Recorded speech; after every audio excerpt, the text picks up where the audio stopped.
Johnny Depp's personal office, as interesting and unique as the man himself. Inside, the walls are lined with personal mementos and photos from his life and work. Here, a cabinet of curiosities from his movie Sweeney Todd, Willy Wonka's throne from Charlie and the Chocolate Factory, and his walking stick and that golden ticket, one of his guitars, awards and accolades. Perhaps one of the most interesting things to see, Johnny's self-made portraits of his friend and mine, the legendary Marlon Brando. I said, oh, hey, I made this painting of you. I goes, you paint? Another amazing man in Johnny's life, Hunter S. Thompson. Here he shows us a letter and a check, something he received after Thompson lost a bet over the 1998 World Cup. Johnny became friends with Thompson before he filmed Fear and Loathing in Las Vegas. It was a friendship that endured for years, and one that led to his latest movie, The Rum Diary. All right, let's talk about Hunter Thompson. And your friendship with him, you led to this movie, Rum Diary, based on him. You found this novel, right? We never knew he wrote a novel. No, I happened upon it. Hunter and I, it was when I was researching Fear and Loathing in Las Vegas, and I was living in his basement, and I happened upon this box as we were looking through the manuscript of Fear and Loathing. And I see this, folder of, Rum Diary across it in his hand. I thought, wow, what's that, So we started to read it, sitting, cross-legged on the floor, reading this amazing thing. And he's like, oh my God, that's pretty good, isn't it? Yeah, it's very good, Hunter. What are you doing? But then he brought up the idea of, he used to call me Colonel Depp. He said, Colonel, we must produce this.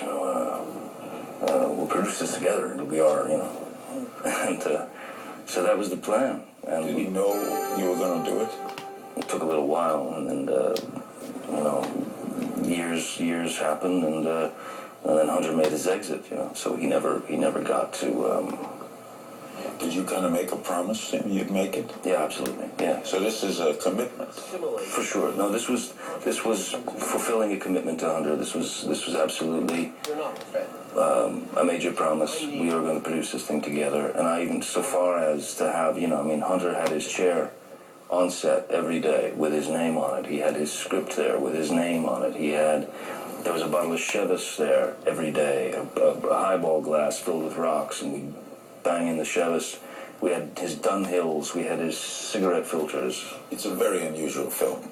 You'll agree with that. It is, yeah. People will react different ways to it. I think so, yeah. So explain to the uninitiated who Hunter Thompson was.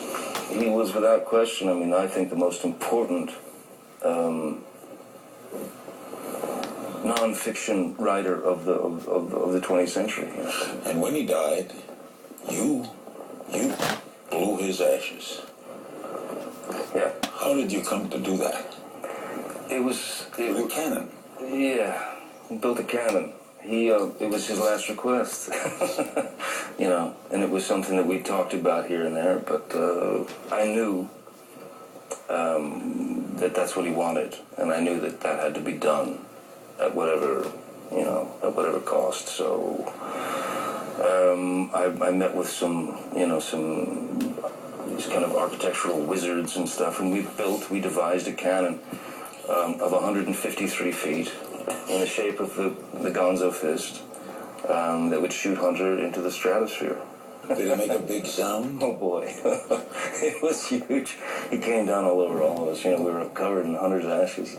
But the idea also is to take Hunter, his ashes, and then mix that in with gunpowder. There was something so poetic about that. Something so kind of symmetrical about Hunter becoming basically large bullets. That he would have loved. So, it was something that I knew that had to be done, and we got it done, yeah. He's gone from pumping gas to being one of the highest paid actors in the world. I haven't changed. I'm still exactly the guy that used to pump gas, I'm still the guy that was a mechanic for a minute, I'm still... Exactly. I just happen to have a weirder job at the moment. And Johnny tells us the latest on The Lone Ranger. Finally back on? It's going to happen. Yeah, we got the budget down, yeah. Oh, that's good to hear. Yeah. That's coming up on this Larry King special, Johnny Depp.